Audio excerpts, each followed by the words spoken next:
Ladies and gentlemen, we're back with another nonprofit renaissance, helping you guys go further, grow faster in your nonprofits and your organizations, whether it's ministry, business, mission-minded, organizations that we've partnered with. So for those of you listening, thanks for the comments. Thanks for all the replies and the quotes that we're getting. It means a lot that someone's listening. Some of you guys like 3 a.m. listening to our whispers, and it makes us feel good because it's like, okay, somebody's out there. And but we're glad to be of help and excited to continue. And today, nonetheless, we got some special guests and really looking to have some fun today and learn some things, some connections that we're going to jump into really soon. But Colin, tell us who we have today here. Yeah, man, I'm excited. We've got 2 guests. We got 2 guests joining us. Our first guest was a pro baseball player. He's a 3-time World Series participant. He's a 2-time World Series champion. He's a 1-time World Series MVP. And he is now the founder of the nonprofit Champion Forward. We've got retired baseball player Ben Zobrist with us. Ben, how you doing, man? Doing well, guys. Thank you. It's snowy day in Tennessee today, so we've all been hunkering down the last couple days, but doing well. Yeah, it's 70 here, so we are not hunkering down. We're looking for opportunities to get outside. Super excited to have this conversation with you. But we also, guess what? We've got another MVP in the building today. Another MVP? What in the world? Yes, another MVP. Our second guest is the most vice president out of anybody in the org. Champion Forward. He is the MVP. There's no one in the org that is more vice president than my man. And so, if you know anything about successful organizations, right behind the leader, the innovator, the vision caster, there's someone who is doing a lot of work to help push the org forward, get things done. And so that is John Harrison, vice president of Champion Forward. Welcome, John. How you doing, man? I'm great. Thanks, Colin. Thanks, H. Thanks for having us. John, are you loves that you called him the MVP. He loves it right now. Yeah, well, that was trying to be humble, but yeah. It was part of the agreement, though. On the email, he said, hey, make sure you call me the admirable MVP. You're right. It was on the content. No, just kidding. It's all making sense now. This all makes sense. That this is the end. Hey, I'm working on asking for what I need.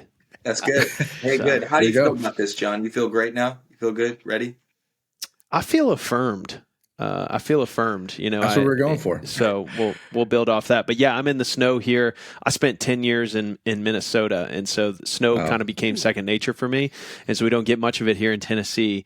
And they were predicting snow, and sometimes that happens, and it's just a little dusting. But this time the weather folks, they earned their money. I think we got 7 inches over the last 24 hours. And so yeah, they have a really intentional strategy here, especially where we live, where it's called wait. And so you just wait until the snow melts. So the snow in our driveways and in our streets is just there. And, it looks like it'll be here at least for the next week or 2. Ooh. Does the city or state just kind of shut down when it snows? I spent a year and a half in Seattle, and it rarely snows there. So when it did snow a few times, everything was like the world's over until this thaw. It's basically the same thing? Oh, yeah. Similar. Yeah, everything completely shuts down. I mean, my kids are like so happy because there's no school today, and maybe there will not be. So there probably won't be school, maybe even the rest of the week. Like, no joke. Like, there was a snowstorm 2 years ago, and they were out for 7 consecutive school days, 5 full days, and then 2 the following week. It was unbelievable. Wow. That's wild. Well, we get hurricanes, right? Our hurricane seasons for us is that it's like our snow days. Like, yeah, it's coming, so we'll prepare. But yeah, we get. Go ahead, Colin. Well, I was going to get us in. I was going to get us started. I want to hear about Champion Forward. Want to hear about more about you guys. So can we just get a little bit of a history and background? Who is Champion Forward? How did Ben and John meet up and kind of start this? Give us a little background there. Yeah. Well, I usually bat lead off, so I'll go first. You were always batted second or below. They never trusted you in the first spot. I moved to Franklin, Tennessee 3 years ago. Literally just felt led by the Spirit to move here. That's a whole nother podcast series in itself. But my wife Whitney and I moved from Minneapolis. I'm from Kansas City originally, and so that's where I first heard of the name Ben Zobrist as a Kansas City Royals fan in the 2015 World Series. He was signed at the trade deadline in July, and then came along and was just an integral part of that team. I'd been to Game 7 of 2014 when we lost, and so that was heartbreaking. So then to have Ben come and be a part of the team, that was awesome. And then through actually a men's group and a Bible study, I had gotten connected with Ben, and at a men's night one night, I'd been here like a week or two, I went up to him and I was like total fangirl, like, Ben, yeah, like World Series, dude, you did it. It was awesome. And we ended up talking for like 30 minutes. And then we ended up having breakfast probably a week or two later. And we had breakfast for about 3 hours and just got to know each other at a deeper level, got to share some stories and some journeys, some hard things we'd been through. There was a lot of themes that were similar in our stories. And so before taking it too far, we launched Champion Forward about a year and a half after that, after we kind of journeyed together as friends. But taking it back, my experience, I was an athlete myself. Between Ben and I, we have 3 World Series appearances, 2 World Series titles, and 1 World Series MVP. That's incredible. I played baseball up until 8th grade, but I played golf in high school and college. And so golf. Let me just say, you had me panicking there for a second because I was like, "Wait, did this guy play baseball?" And I did till 8th grade. Like Major League, and I was like, "Oh my God, I'm the worst host in the world." Oh, that was good. No, that was great. No. So then, so I've had different roles professionally, just kind of background, have been sales, operations, marketing. I kind of like doing it all. And then also just finished my master's in organizational leadership. So I love studying organizations, how to build teams, build cultures, and innovate and consult and coach. And so those are all kind of the things that I really enjoy doing. And then I connected with Ben, and we launched Champion Forward. He kind of had a vision, and he said, "Hey, could you help me carry out this vision?" And so the rest is history. We can talk a lot more about that, but that's a little background about me. Well, thanks, John. Appreciate you sharing all of that. Actually, I forgot something. Let me jump in. What? Totally kidding. Go ahead, Ben.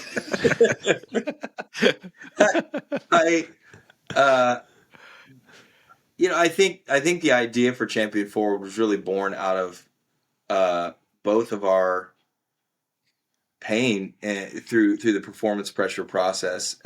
Through mine in baseball, John's in golf early on in his life as he played in college, but then couldn't play beyond that, even though he had dreams of playing professionally.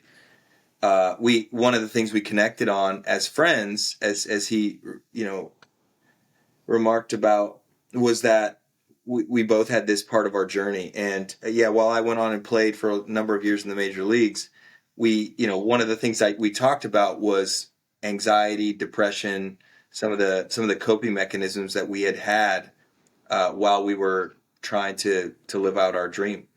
And he had heard that this is something that I want to figure out how to help young families, young athletes, young coaches. I want to figure out how to do that. But I didn't really know how to do it. I was still kind of thinking through my post-playing career and trying to find out what's the thing that I need to do. But as I did a lot of identity work and figuring out, here's what I'm really passionate about, and started talking to John about this. John, at the time, was transitioning into different jobs. Like, he was leaving one job that he had in the business ministry job, and then he went to another business where they were doing, he's an incredible business guy. Like, he knows a lot about different parts of business. Great entrepreneur himself. Has done some podcasting before this time. And I'm looking at all his gifts as a friend and looking at what we need to do, or what I need to do to get this thing going. And I'm like, dude, can you help me do this?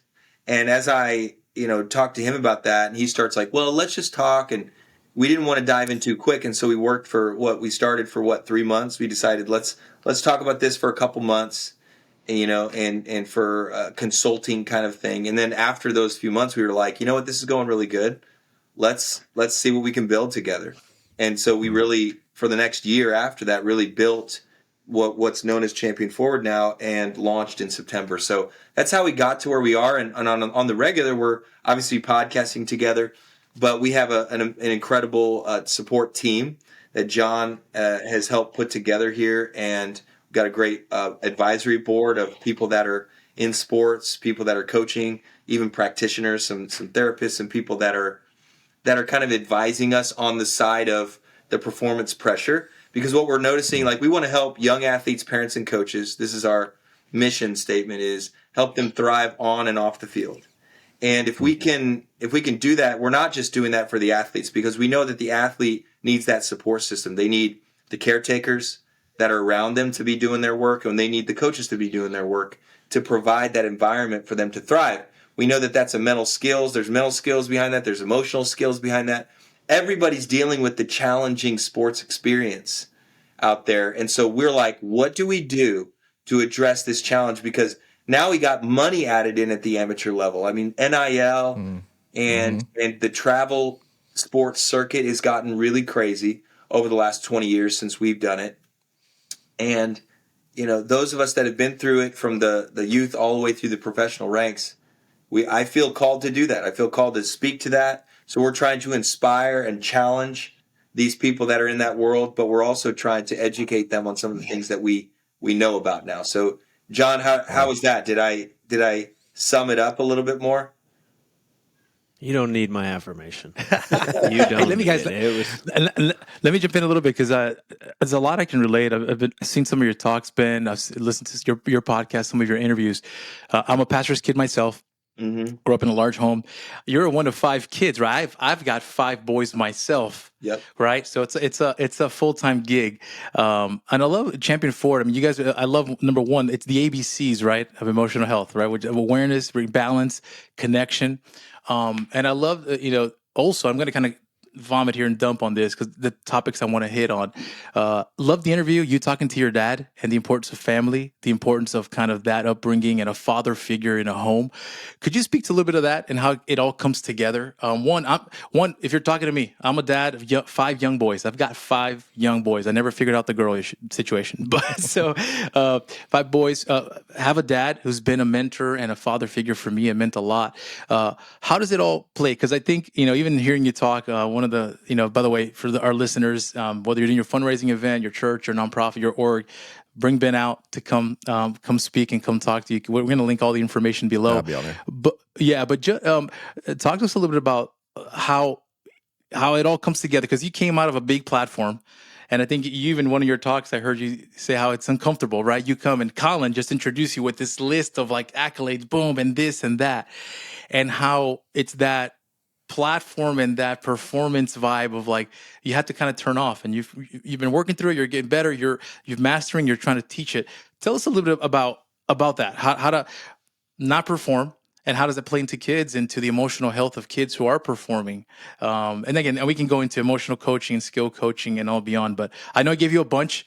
But sure, I know that's the heart behind Champion Forward and getting that message out and helping kids, coaches, parents, families, and beyond. So would you speak to that, Ben? Well, yeah, all of us, we all learn early on from our parental figures, our caretakers, of what works, what doesn't work, what are the lanes we need to stay in, right? And I think as parents, we do our best to guide and encourage and try not to criticize much. But generally, as kids, when you're hearing affirmation and praise around achievement, it's natural to believe that my value lies in how much I achieve. And that achievement doesn't just begin or end at the athletic field. I mean, that's in the classroom, that's at home, that can be in church. You mentioned faith, that can be a faith journey too. And that's part of my journey, is even seeing paternal figures or seeing a God figure as needing me to perform in order to get his approval is not the Christian message at all, right? And so that's never what my parents would have said. That's never what they promoted. But sometimes that's the message you hear as a kid growing up when you're trying to perform and achieve and try to be good enough for the people in your life, right? And so on the athletic field, we know that that's a real challenge, a big challenge, because you're looking up at statistics and every day it's a win-loss. That's the problem with zero-sum games. So if our kids are playing zero-sum games all the time, whether it's on a computer or whether it's on an athletic field, and they see I either won or I lost, Well, they're going to walk away believing that the value of who they are as a player lies in whether we won or lost, whether I got the hit or I didn't, whether I scored the point or I didn't. And oftentimes when failure is a challenging thing to deal with for kids, right? They need the guides, they need the parental figures, the caretakers, to do a couple different things. We both need paternal and maternal caretakers in our lives, whether they are our mother or father or not. That's what we need. We need both of those. And so it does take more than just those caretakers. You need those figures in their life, but they need also other adults and other kids that are along the same journey. So we need a combination of feeling, and John, we've just learned some of this recently, but feeling like kids need to feel like they matter regardless of whether they're winning or losing. Kids need to they need to feel a sense of maternal affection, and sometimes as a father, if you're a single dad, that's hard to provide, is like, how do I give the level of affection to my children that they need? Well, they need male and female figures in their lives to give them those types of things, right? So we can only do so much as a parent, but what we're learning is, as a parent or as a coach, there are a lot of things that we do that don't help. And then there are certain things that we can do that help a lot more. So I think as far as, being that caretaker figure, whether it's a parent, whether you're a father or whether you're a mother, or whether you're just an uncle or a grandparent or a neighbor, whoever it is that's providing that level of parental advisement, I think there are things that we don't know emotionally that we need to know. And there are things that John and we're learning on a daily, like listening to the people that are researching these things on a regular basis. So we can dig into that a little bit, but that's essentially what we've been studying for the last year and what we're trying to lay out for our people group. Our people group, I see my people group as the sports people. Like, if you're involved in sports, like I know what it's like to be a competitor. I know what it's like to be clutch in those big moments, and you want the mental skills and the emotional balance and everything that goes into being able to be clutch and focus in that moment. At the same time, are you transitioning well to being a human being after you've been the hero? And so that's what the caretakers and the coaches have to teach these young people how to do. And if we don't know how to do that, then we're just kind of leaving them to their own devices. They're gonna think I'm a hero when I'm doing amazing, and then when I'm not doing amazing, what value do I have? Wow. John, talk to us a little bit about that on your end. As someone might say, like, well, yeah, I understand the pressure of maybe professional sports and kind of what that might do, but as someone who probably, it sounds like, experienced that same pressure before that, I mean, what's the value of this type of thing that you guys are trying to do for young kids who are just starting out in sports? Talk a little bit about that. Yeah, well, I think let's normalize the human experience. And when I get the chance to speak with Ben, I say, hey, let's think about that moment that we all think about Ben for. 108 years, no World Series championships, 10th inning, steps in the batter's box, 50,000 people watching in the stands, countless millions around the globe watching. Okay, what's he feeling in that moment, right? He's feeling maybe fear. He's feeling maybe a little bit anxious. He's feeling angry, like excited. He's feeling all those things, right? What I believe in my core, what I believe is that somebody actually is feeling the same things as Ben in a little league game. Definitely. And I believe that we have created these different platforms and these different levels and these different experiences, when in fact the human experience is we all share the same feelings. It might just have bigger or smaller impact on different people. And so Ben felt the pressure to perform, and throughout his 14-year MLB career, that manifested itself in different ways. I felt the pressure to perform throughout my middle school, throughout high school. And when I say the pressure to perform, I'm not just talking about to perform on my golf team or on my sports team, but to perform for my family, to perform in school, right? And so there's all these expectations where I have to be great. I have to be great. And when you're constantly trying to live in this performance-based acceptance environment, it wears you down to the point where you start seeking out coping mechanisms. And I believe that we have a culture that lives in two things. You're either in addiction or you're in recovery.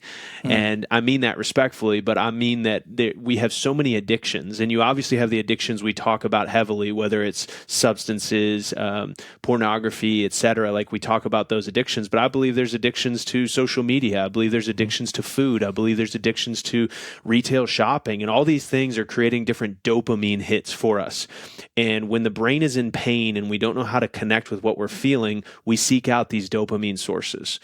And so I think what's so valuable about Champion Forward is, yeah, we're leading with, hey, we want to teach you to perform under pressure, but in reality, we want to teach you to regulate in a healthy way.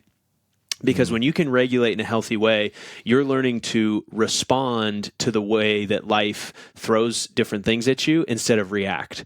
And when you can respond, I'm going to quote our mutual friend, Dr. Rob Murray, that Ben and I work with a lot and value a lot. He talks a lot about, we want you to be more calm. We want you to have more clarity. We want you to be more connected. We want you to be more compassionate. We want you to be more courageous, but we also want you to be creative, and we also want you to be curious.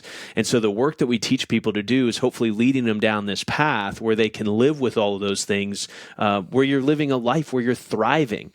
We're not relieving the pressure to perform because it's just going to ramp up, right? H was making me so dang nervous and twitching in my freaking slippers I'm wearing right now about 5 boys. My wife's 7 months pregnant, no child yet, first baby. And I'm reading a baby book last night, like, how am I going to do this? And he's sitting here going, hey, I got 5 of them. And like, I'm doing, and right, the pressure to be a dad, to be a spouse, to be a friend, to be a leader of an organization, whatever it is, it all ramps up.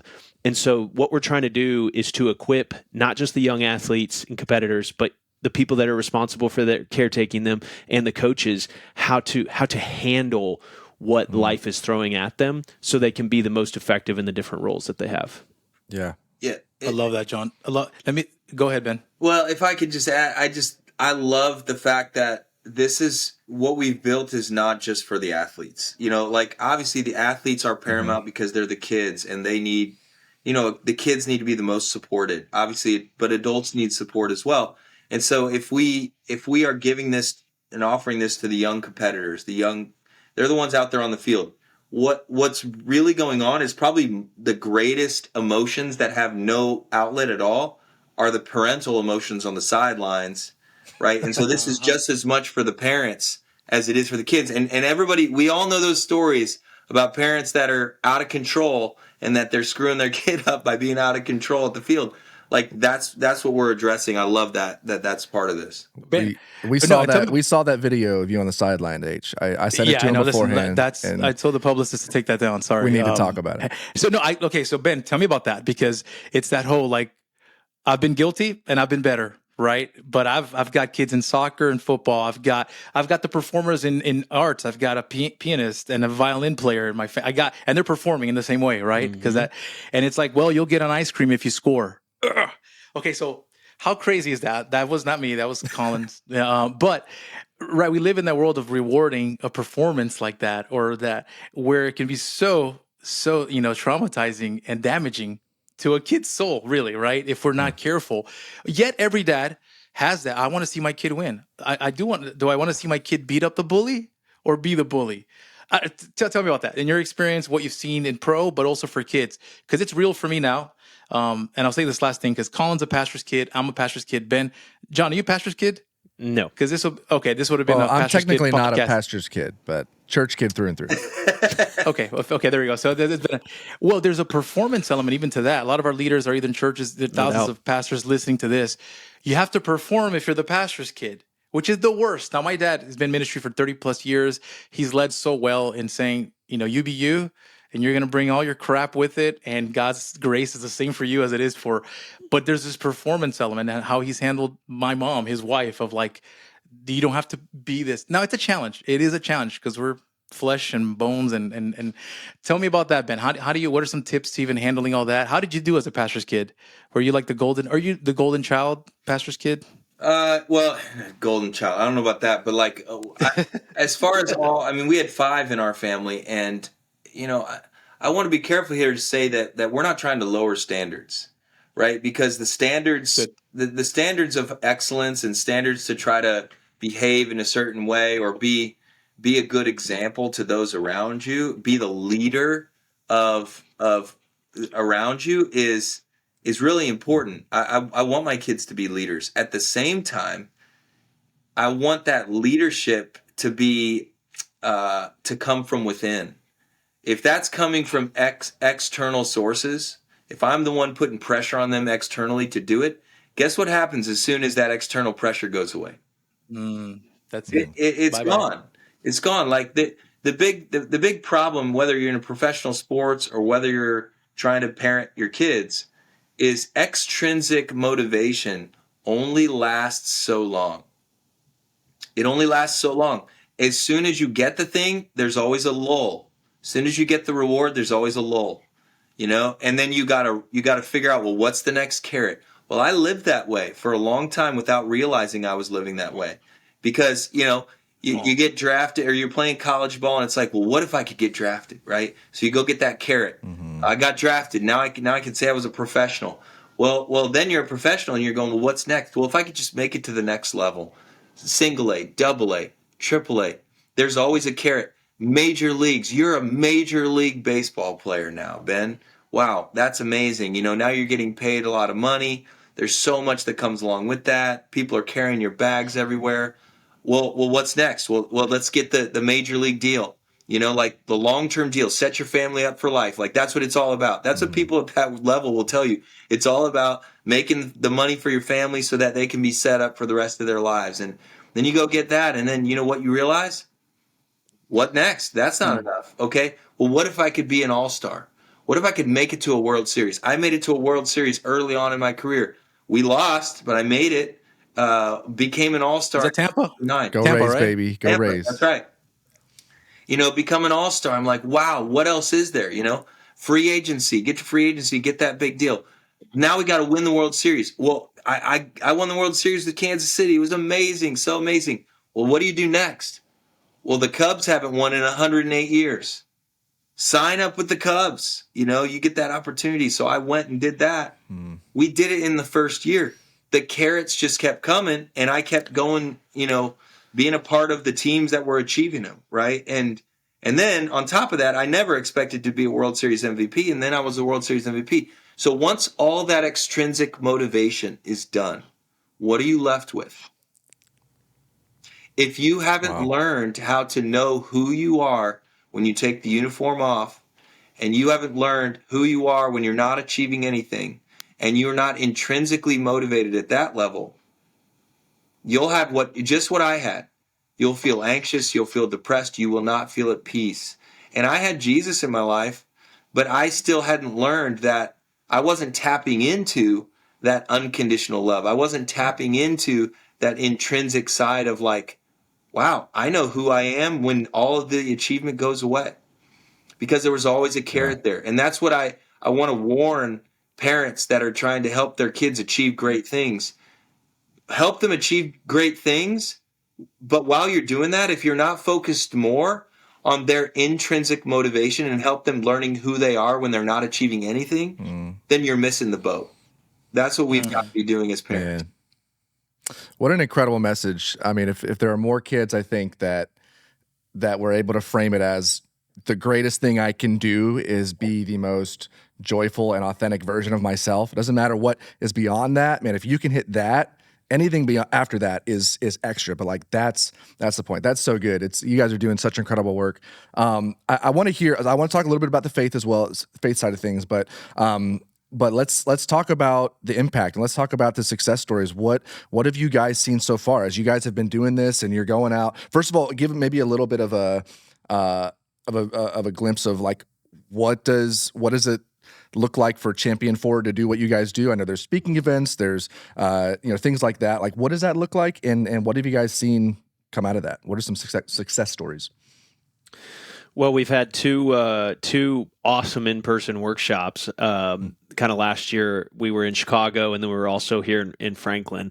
And at these workshops, we were just kind of sharing some of our strategies. So a lot of that year that Ben and I spent together is trying to come up with the content and the framework and the pillars through the work that each of us have done. And so we talked about awareness, which is going to be a mouthful here, but it's having a conscious knowledge of your thoughts, feelings, patterns, surroundings, abilities, and challenges.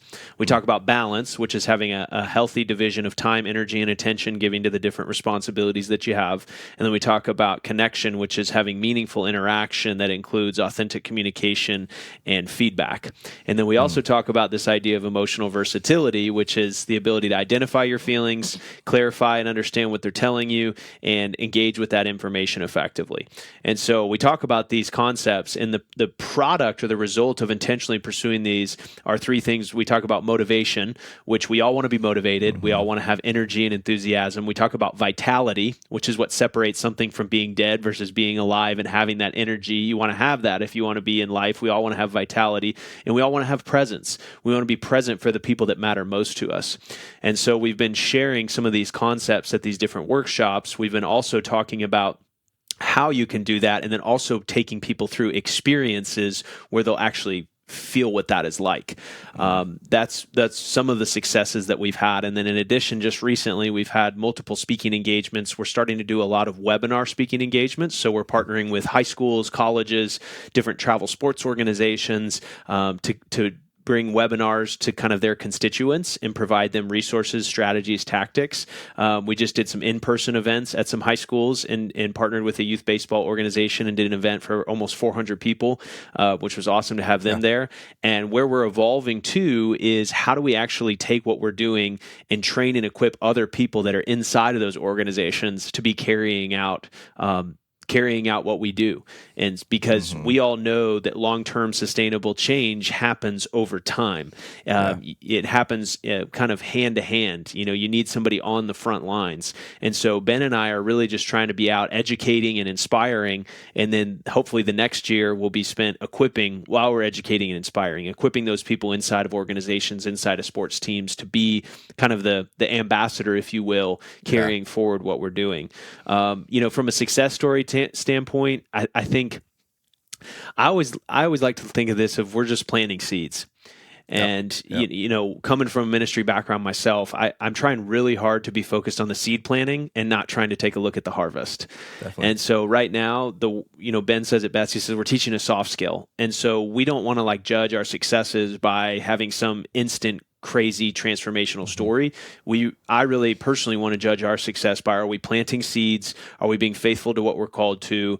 And are we trying to help cultivate and water those seeds the best that we can? And over time, hopefully that will produce impact that we never get to see, lest we would become arrogant. So we're just trying to be faithful in the process. But man, it's been so life-giving to be in front of organizations, speaking with people and seeing the lights turn on and click, and then having some people come up to us and say, wow, this was really impactful. Makes all the hard work worth it.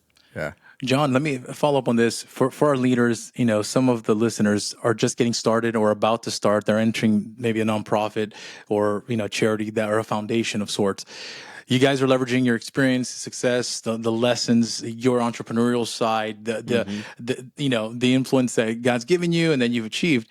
Give us some tips or tricks. What are some of the lessons, some of the things you've learned in kind of getting started, getting going, kind of in the initial stages? What would you tell someone listening? I got connected, I think actually through Ben, to a guy named Matt George, and he is very focused in the nonprofit sector. He's been extremely successful just leading nonprofits. And in his book, he talks about this question that I've applied to our situation that I would encourage any nonprofit kind of visioneer or leader to ask is, what happens if our nonprofit doesn't exist?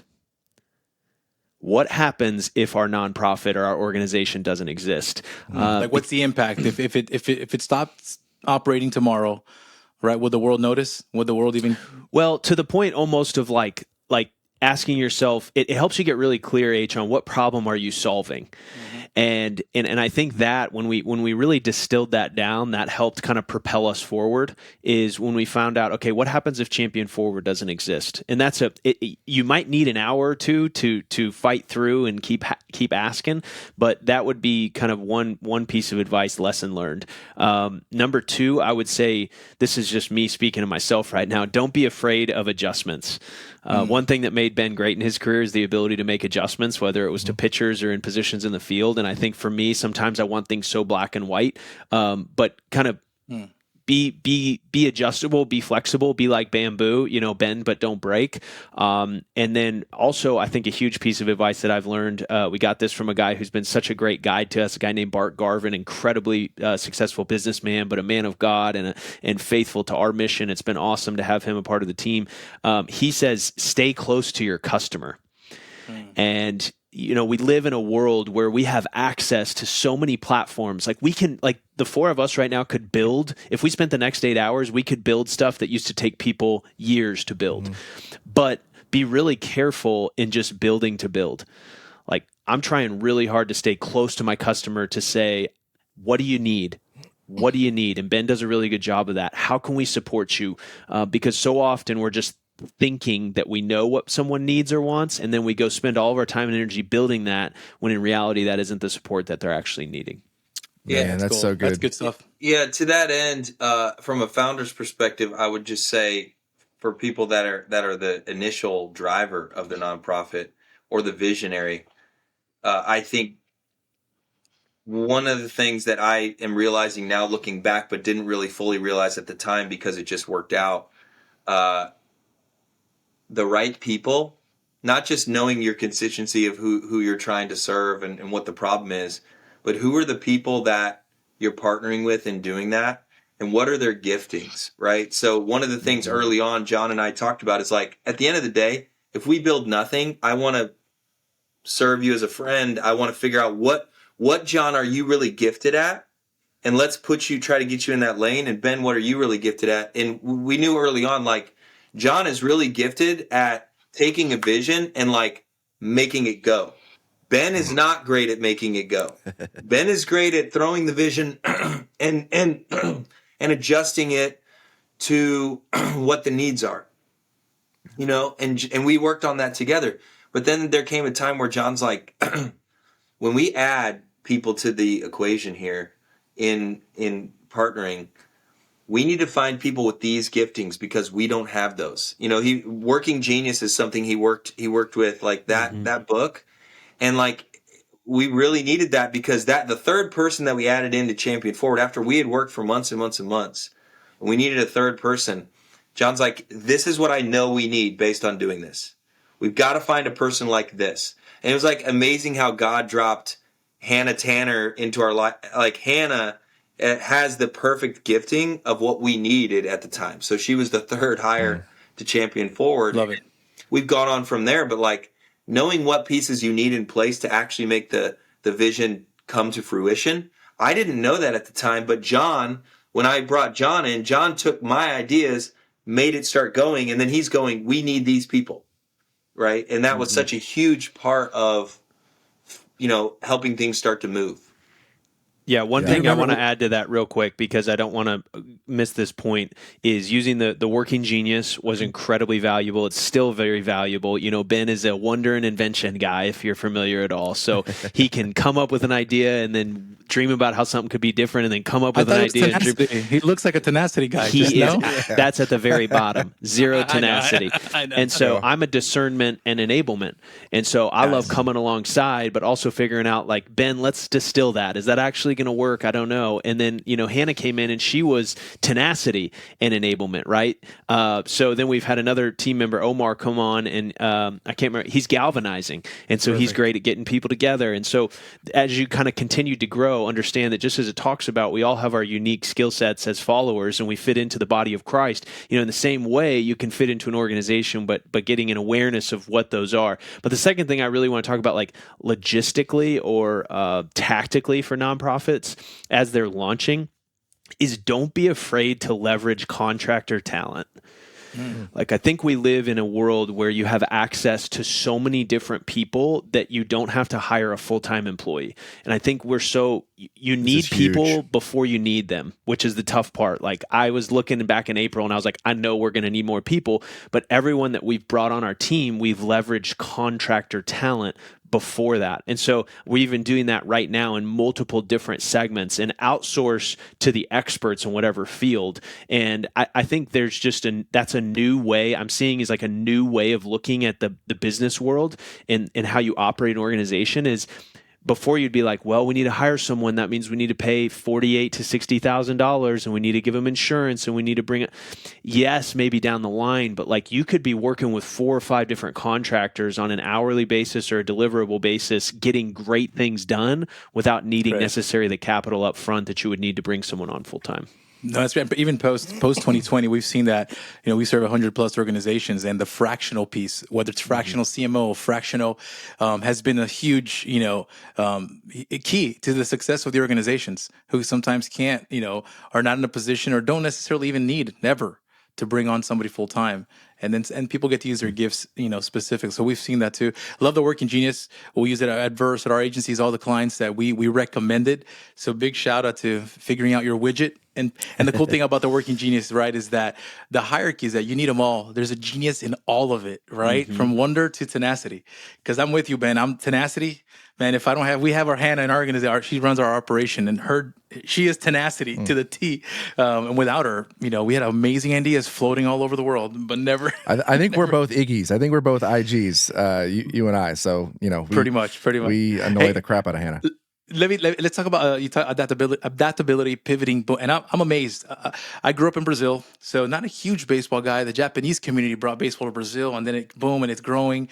Everybody's a fan of the Yankees, not the Cubs down there. It's a thing anyway. But so I was surprised. You've played every position, Ben, except catcher. Is that right? Professionally? That's right. Yeah, in major leagues. And that's not normal, right? That's not normal at all. Is that fair to say, or? No, there's been a few guys in history that have done it in one game. A couple of guys have done it in one game, but I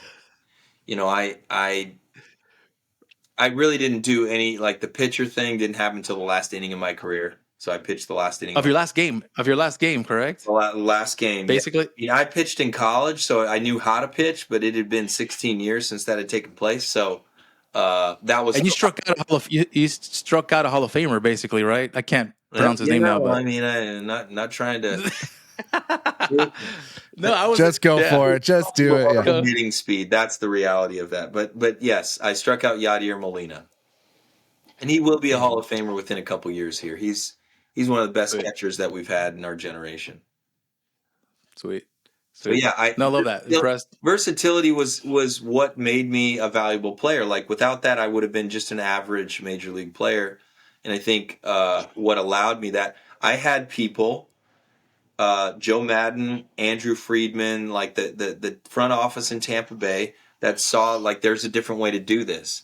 Utility players don't need to be stuck at utility. If they can hit and they can switch hit, like, they could be, like, in there every day at different places. So they decided, they're like, let's see if we can create this super utility position that allows for that kind of versatility all over the field. And what that does is it allows a lot of flexibility with the other personnel that you have on the team and on the bench. So I became a valuable commodity to a lot of different teams during my career. Now there's a lot of guys doing that, and versatility has become something that a lot of players try to do early on in their career, which I think is benefiting a lot of teams and a lot of players. At the same time, it takes a special mindset to be able to do that. You got to kind of put your pride away sometimes. When you'd rather be playing one position, you have to be willing to be uncomfortable to do that. But how that correlates to what we're doing now, I mean, we're trying to build a level of, we talk about emotional versatility with Champion Forward, because you can't just be emotionally intelligent in one aspect of your life. You have to be able to transition to a lot of different things, and you have to be able to try to go crush it at your job and push the ball forward, and then come home and listen to your toddlers cry or your young kids cry, and, like, not try to push the ball forward there. Like, you got to just sit and listen, right? And so we want to help people become more balanced in their lives and become more emotionally versatile in all these different areas. And that really fits with the brand of the type of player I was, right? And so I want to help. I want to not only do that myself in my life, and I'm always working on that every day, but I want to be able to help other people do that and have a better experience than I had playing. They may not make it to a World Series and be World Series MVP or whatever, but that doesn't mean your experience playing can't be better than it was yesterday. That's great. That's incredible. Colin, I have a quick follow-up, and go for it. Take it away. If I understand Ben correctly, you didn't set out in middle school or elementary school that you're going to be MLB. I think you played college, right? You were like, if I do college, I'm good. It was a tryout. It was an opportunity, right? It was kind of maybe unorthodox, the way of the dream, the kid's dream of becoming that World Series champ. Talk to me if I'm coaching my kids. If you're talking to me as a dad now, and I'm looking at my kids, because there are days I'm like, I'm all in. I'm going to put one of these guys. I see it. I see the spark. I'm going to go all in with this one. Or I'm going to. What would you recommend as a dad when it comes to setting them up for success and talking about identity, talking about versatility, and everything you just shared? What if they love the game that they're playing? Sports. We're talking about sports. I would say keep it in proper perspective. That's the sense of balance. That's part of what we teach is like balance as a family, balance as an athlete, because that's going to help them not burn out as well too. Like with all the opportunities now that kids are afforded to play all year round, it's like, hey, you know what? Let's as a family balance this out a little bit more than maybe the travel circuit would allow us to. So that's going to take some challenging decisions by parents. But I think also when you're talking about awareness for these kids and connection, both of those, I think the biggest thing I would tell parents to do is help your kid understand what they love and don't love about their sport. Because if the more they can start to understand, here's what I really like about it, here's what I don't really like about it, the more they can think about that, they're actually doing identity work, because there's a reason why they love this aspect of it and don't like that aspect of it. And that's the kind of stuff that will translate to other things they do in their life. And you'll start to help them feel known for who they are and not just what they're doing on the field.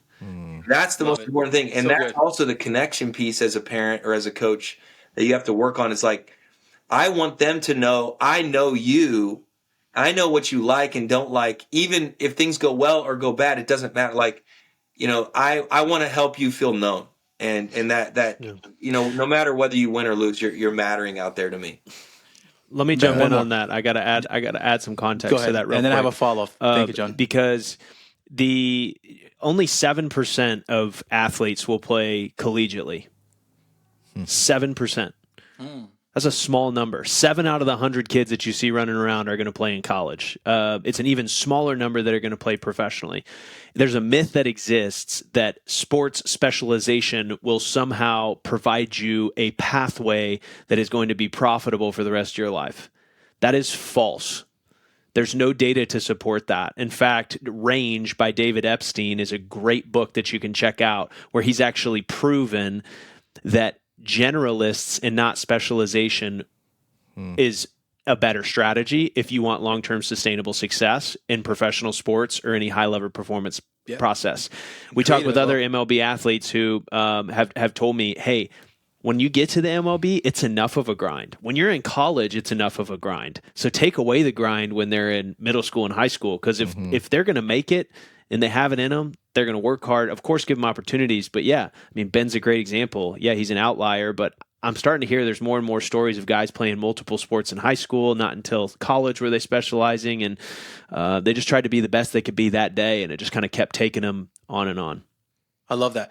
No, Ben, the follow-up was this. So, again, you're speaking to me, my season right now, right? I've got from 3 to 12, I got them, and they're in it. They're doing the sports, they're doing the stuff, the pushing them.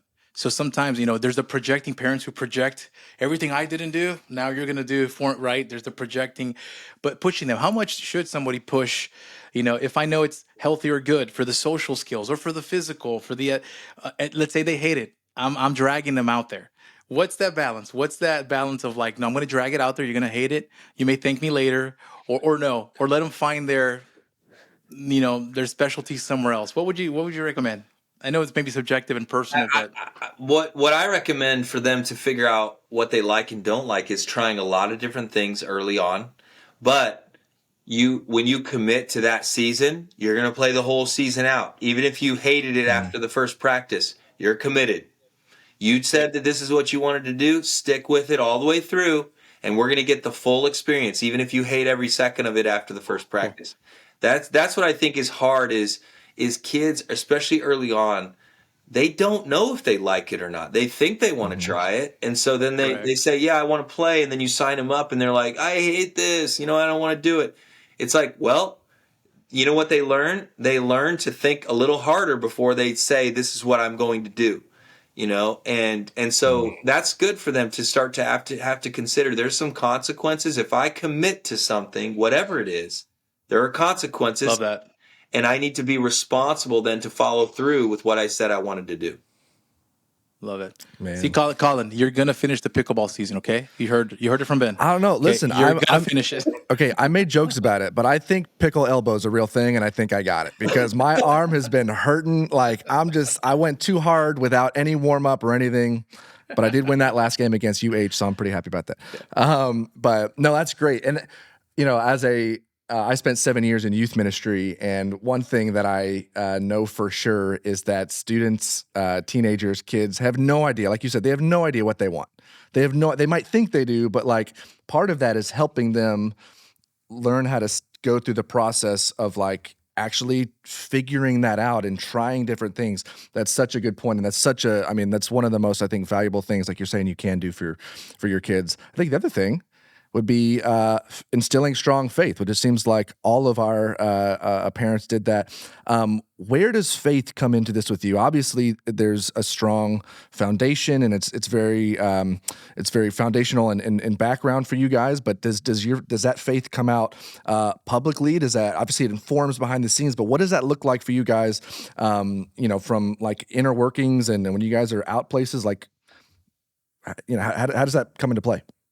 Yeah, well, I mean, faith is even mental health practitioners now are recognizing faith as a very important part of mental health, right? So to say you can keep faith out of the equation is really, I mean, everybody needs to have some level of faith. Now, the question, of course, for everybody, the individual side of it is, what is your faith in, or who is your faith in? And that's up to every individual to decide that for themselves. But there's no question that, like, I can't get away from the fact that that's who I am. That's part of what I believe.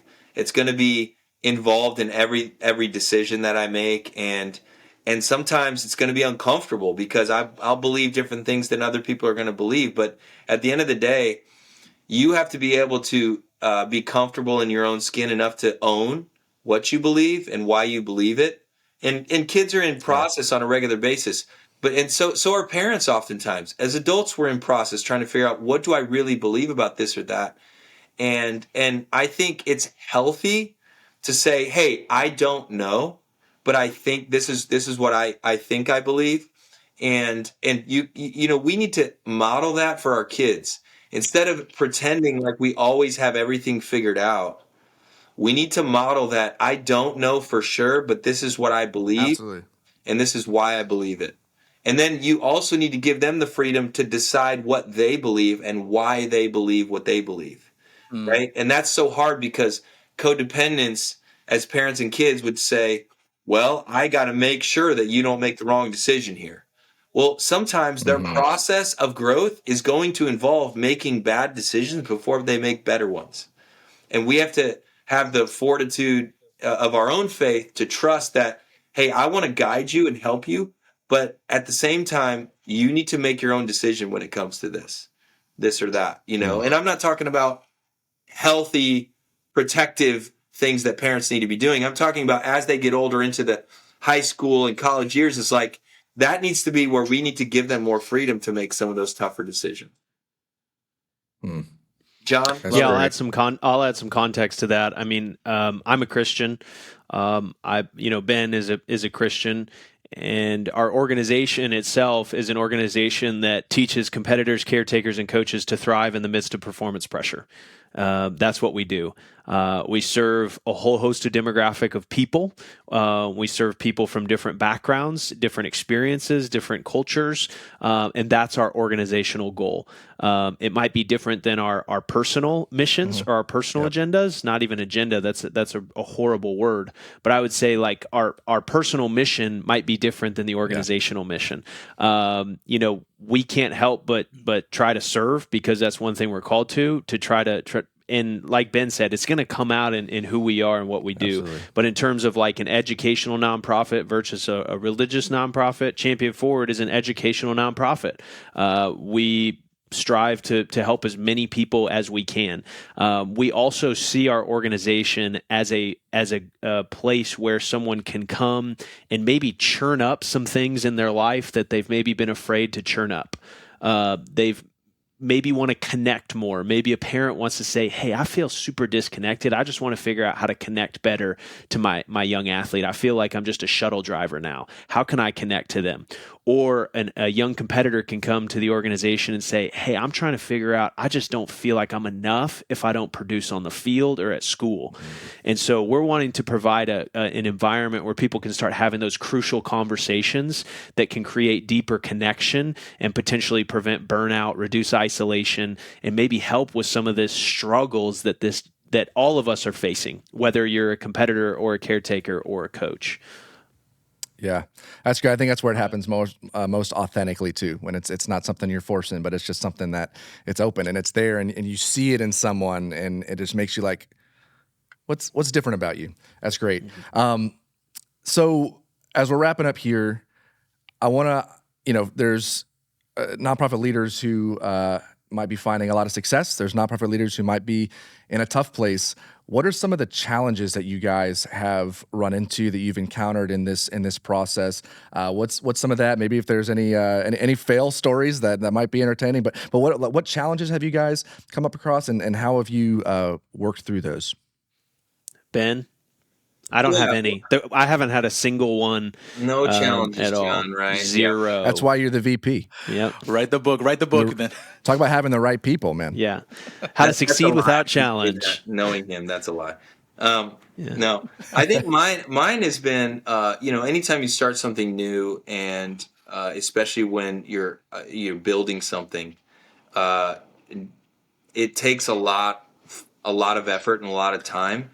And I've got other things going on in my life too. This is not the only thing. And so John knows it's hard to find time. It's hard for me to like, I've got to make sure that he and I get to the schedule early on, and then we book our times, and then we try to stick to them, because there's a lot of other things that can take that time away. Anytime you're building something new, you're usually not just getting rid of everything else in your life so that you can do this thing. You usually have a whole bunch of other things already going, and you're trying to fit this new thing in, right? So that's kind of what we've both been doing. We did that at the start, and now he's full-time doing stuff, and I'm still, when I can, part-time. We're working hours each week. I don't know, what do we get, 10, 15 hours a week, where we really are hard. I'm hard at it, but he's hard at it, most of the week, right? So it's like he and Hannah and some of the other people on the team, they're working more than I am on it, but also I'm, it's a big part of like me trying to fit that in to the other things that I'm already doing. So that's been my biggest challenge at the outset here. John, what about you? Yeah, I would say there's multiple. And now if I'm speaking to kind of early stage nonprofit leaders, is going to be a little bit different than speaking to nonprofit leaders that have been around for a while. I would say the early stage is simplify things, like just keep it simple, and get an idea of what you're going to provide, how you're going to do it, and just go hammer that for 6 months. Go have conversations. I talk about 3 C's a lot, and find people that can do one of 3 things. When you're meeting with somebody, a lot of times people say, hey, how can I help? What can I do to help you? And I think giving people guidance is really helpful. And so I say, hey, we're looking for 3 things. We're looking for people that can connect us. So is there somebody, after I've shared with you what I've shared about who we are and what we're doing, Is there anybody that comes to mind that you think I should be connected with? Maybe somebody who has a story about a young competitor that is heartbreaking, or wants to know more about what we're doing, or a coach, or somebody that we should connect with, an organization. The second C I say, is there anybody that you think I need to be collaborating with? Who could I collaborate with? Is there an organization or a mission of another team, or somebody that you're like, man, who comes to mind that just says, you know what, you guys need to meet because I think you're doing something similar and I think y'all could collaborate? Or who could contribute to what we're doing? So nonprofits not only have the ability to generate revenue, but they also have the ability to receive donations. And so there are people who literally feel so passionate that their personal mission is to support organizations that they believe in, and that's how they participate. They contribute. And so if you have the ability to say, hey, I'm looking to connect with the right people, collaborate with organizations, and get contributions from organizations or from people, that's really helpful. So early on, I think going and having those types of conversations with your network can just kind of continue to build. I've seen a lot of those conversations catalyze into some really profitable things. The challenge that I have faced is loneliness. I shared this with Ben. It can be very lonely to be a nonprofit leader. Very lonely. Most of the people, I've been in the business world, I've been in the nonprofit world, most people have a perception of nonprofit leaders of, wow, they're giving, they're serving, they're in their sweet spot, they must just be so fulfilled. And it's like, actually, it's extremely difficult. Yeah. It's very, very difficult. And at times it can be very, very lonely because there's only certain people that understand the weight of serving the constituents that you do. I'll just give you an example. I'm getting an email almost every other day of organizations that have stories of pain, of people that have had kids who've killed themselves and are now starting a foundation because of the pressure they were under. And so people don't realize what I'm getting every day and seeing every day and exposing myself to. And yet then I'm having to go carry out 50 to 75 things on my to-do list and manage the team that we have. And so, and talk with donors and plan events. And so there's so many levers and responsibilities that you're pulling, and I love it. I'm not complaining. I'm just saying at times it can be lonely. And so the challenge with that is, and we talk about this organizationally, is who do I need to connect with? And we look in really three phases. Do I need to connect with myself? I might just be lonely for myself. Where's John in this? Am I starting to wear this as a burden and an identity? Do I need to connect with God? Do I need to spend some time and figure out, okay, Lord, am I just performing here? Where are you? What role are you playing? Do I need to connect with others? Who in my life do I need to be spending time with and being able to be lifted up or just have a place where I can share? But I would say if you're a nonprofit leader out there, connect with other nonprofit leaders. Because if you can find peers who are doing similar things to you and you can connect and just share, there's so much power in that, and it can provide just the space and the re-energize moments that you need to continue to sustain. That's amazing. That's powerful. It's good. This has been an incredible conversation, guys. Thank you so much. As we wrap up here, any last nuggets of wisdom, whether it's to nonprofit leaders, to coaches, to athletes, parents of athletes, any last words? My last words would just be to just keep doing your own work. The adults we have to do our own work. If we don't do our work on a daily basis, how can we expect kids to do it? Yeah, that's great. And I would say that is go ahead. Work. That's internal work. A lot of us, we're doing a lot of external work out there. I'm saying do your own internal work. That's the work that nobody sees, but it's the most important, in my opinion. Connect to your story. I would say what the value that I've seen is just connecting to your story with curiosity and not judgment. Connect to where you come from, connect to why you believe what you believe, why you operate the way that you do. And that self-awareness can bring just a next level of emotional attachability and connectivity that will just completely transform the human experience for you and your different relationships. And so the power of connecting to your own story with curiosity, I think is a very important thing. Yeah. I love it. Colin, I feel inspired. I need to go do some work, man. I need to go take my kids out of everything. Go to batting cages and just. I'm not. This was helpful, guys. Definitely felt like a personal therapeutic session for me. So I appreciate the health I'm getting out of this. I will say, Colin, before you wrap, we're going to list everything for those who listen, even to the C's, whether it's collaborating, whether it's contributing, whether it's just making sure that you're connecting. Make sure you connect with Ben and with John and reach out. This is part of the why we do this, is creating this community, and we're better together, especially when the values align. So don't hesitate today. Reach out, send an email. We'll make sure everything's listed in all the platforms. In supporting and inquiring more information, or even collaborating with what they're doing. Yeah, I mean, what I wanted to call out is you've heard the heart behind Champion Forward in this organization and what they're trying to do. It's not they're not making just a play for themselves. They've got their skin in the game, and they've really thought it through. And so, man, reach out to them, get them connected, bring them out. I think it'll be a game changer for your kids. So, guys, John, Ben, thank you so much for joining us today. Thank you to those of you who are listening, jumping in. We will be right back here next time on the Nonprofit Renaissance. Have a good one. Thanks again for listening to the Nonprofit Renaissance. We hope it ignites a renaissance in you and helps you go further and grow faster. Be sure to share, rate, and subscribe. And if you'd like to recommend or be a guest on our show, send us an email at podcast@versecreative.com.